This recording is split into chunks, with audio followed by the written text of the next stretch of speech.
All right. Hello everyone, and welcome, and thank you so much for checking out today's video. We're going to be talking about what I feel is missing from New World as it exists right now with the rise of the Angry Earth expansion. These are just my ideas. This is the feedback that I've been putting out into the universe, into the Discord, and into the game. Just to get this information to the developers. I want to sit down and share it with you guys, my thoughts, also listening to your thoughts as well. So if you feel like any of these ideas are really good, I want to champion those. If you feel like these ideas suck, I want to hear the critique for those, as well as if you have your own ideas, continue to submit them to the devs, because the thing that I really enjoy most about this game is it feels like the devs really do care and they do listen. The only time I feel anybody pushes back against that is that they don't have a real good fundamental understanding of game development. And as a software engineer, I just realize just how long things take to accomplish. And I think when we look at the state of New World going into year 2, it's in actually a really good way. It has delivered a lot of big changes. There's been some mistakes, and we always want to make sure that it's not just all sunshine and rainbows in the discussion, but when it comes down to it, I think that we are really, they're finally really starting to hit their paces. I think this is going to benefit, them as a studio and what's to come next with Lord of the Rings in many ways, but there's still things missing, and that's the core thesis of today's video. So hello everyone, and welcome to the video. My name is Brian. If you happen to be new to the channel, we talk New World here. That is what you're going to get if you choose to subscribe, and we're just 110 subscribers away from 17,000. So thank you all so very much for being here, and thank you guys so much for when you hit that like on this video, because that is hugely important to how these videos perform. But let's get the call of action out of the way, which we just did. Let's talk about, these are 5 things, and obviously I think there's going to be an extra bonus 1 or 2 that I'm going to come up with. I got them bullet pointed over here to talk about. And the first one I don't think is any surprise to anybody who's been following my content for any period of time: player aptitude levels. Getting experience, leveling up to 65, which right now at this time I'm 63 because I've been trying to log in at night. It hasn't been going well, so I'm still playing Starfield and having a blast over there. But getting that experience from fishing, from logging, from killing monsters, from running quests is so satisfying, and it makes me not want it to end. Please give me player aptitude levels. It doesn't mean I get more power. It just means that for the experience that I get, just like I do with crafting and gathering and refining, that bar continues to fill up, that those activities that all reward experience all have value. Plus, with the season model in which that you get passive experience, seasonal experience that is converted from player experience, that's a great way of tracking that progress, knowing that, yes, I am also getting seasonal experience, and I can kind of see that. You could even put little notches. You could change how the notch system works so that you could see when you're about to get rewarded with some seasonal experience. But that's just my feedback. Player aptitude levels, please. And what we've seen already is that you can always pause whatever that number is if you're going to increase the player level, like they did with the crafting and the gathering this expansion around. So I'm going to keep hitting that home. I want that. In a way, like, I don't want to, like, need, I think is the wrong word, but I really want it. I really want that because I love gaining experience. I clearly have a problem, but it is what it is. Now, the second thing builds right off of that: weapon aptitude levels. When your weapon hits level 20, that's all it needs, right? You have all the points that you can assign, your weapon is complete. But the more that you use that weapon, it would be really cool to have it continue to level up, so that, let's say you like a specific weapon and that's the one thing and only thing that you really care to play.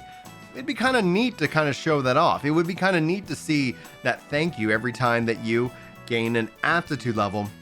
Again, not giving you new points to fill into slots, but giving you just that, I don't know, that thanks for continuing to use this weapon.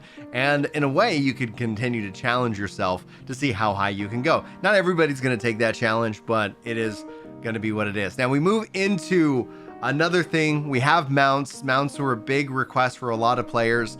I'd love to see gliders. If we're just going to just steal from Guild Wars 2 for a moment, gliders in New World I think would be so cool. I don't want to see flying mounts. I think the world and the game is awesome the way it is, and you want to be in it. If we start putting in flying, then people are just going to live in the clouds, and That's what we see in every MMO that's added flying. It becomes, once you add it, you can't claw it back. It's just so hard to do. But gliding would be really, really cool because there's so much verticality in this game. It would be great to see and climb up to a spot, you know, and then jump off and be able to kind of smoothly sail down. And obviously that could be a leveling and some kind of skill that you can, you know, increase your stamina while gliding and things like that. I think the game is interestingly built for it, and I'd love to see that as a feature brought into this game. Now, this might be controversial. I love the new zone control changes that they made, but it does hinder my ability to participate in it.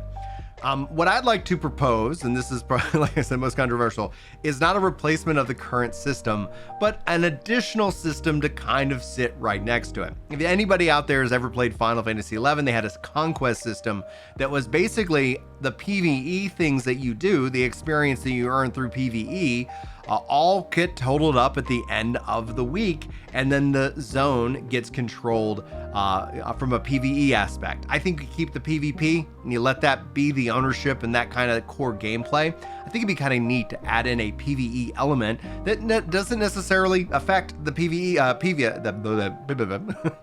PvP players out there, but a PvE kind of just variant, so that as you're taking part in the world, crafting and gathering, you know, your cities kind of level up in this way. And I love to see some asynchronous multiplayer, meaning, you know, just by playing the game, you are participating and helping your faction out. And they could have additional like bonuses and perks that would be a weekly thing. We already have the thing with the forts that gives you that, and it guarantees you now a 1 hour lockdown. It'd be kind of neat to see some PvE perks that were driven from, you know, I guess that effort that you put into it for your faction into a zone. I'd love to hear your thoughts on that one. I don't know if it's controversial to you one way or the other. I again would love to hear your thoughts. And this would not be a replacement for the PvP and the wars. This would be just an additional territory bonus kind of system to go along with the PvE players out there.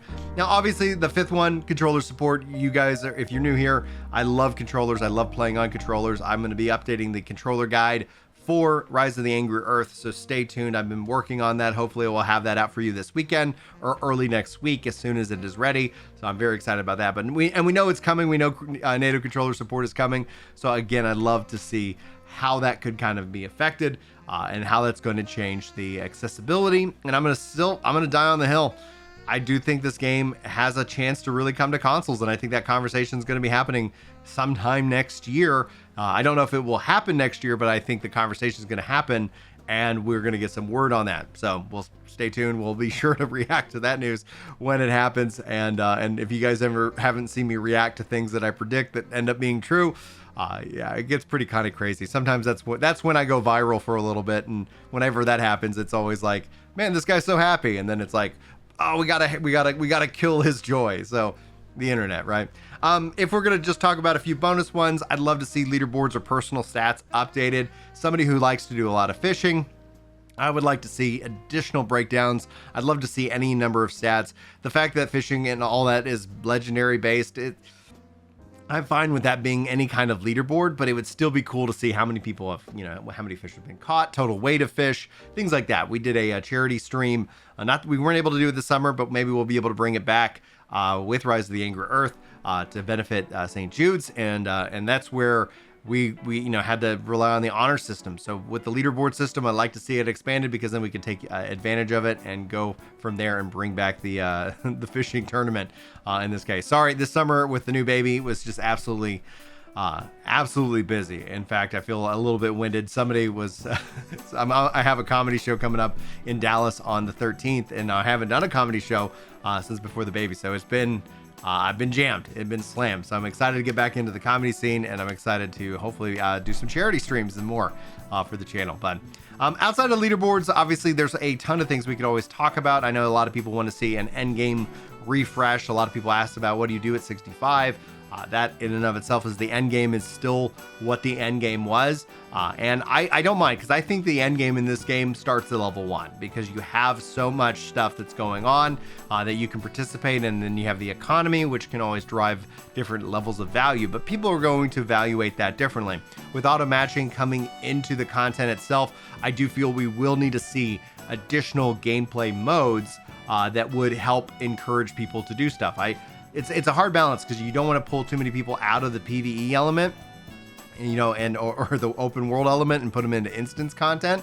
So I'd love to see them kind of take another pass at things that we could do in the open world beyond the portals and the invasions, or maybe kind of give them another refresh, another pass to make it feel like the towns actually are getting invaded and you want to go protect and defend them. I don't know. They're like, we could talk any number of ideas, but again, I'd love to hear yours. Thank you guys so much for your time and watching and hanging out for this video. Hopefully you got something good out of it. Hopefully I will see you in the next one, but until then, take care.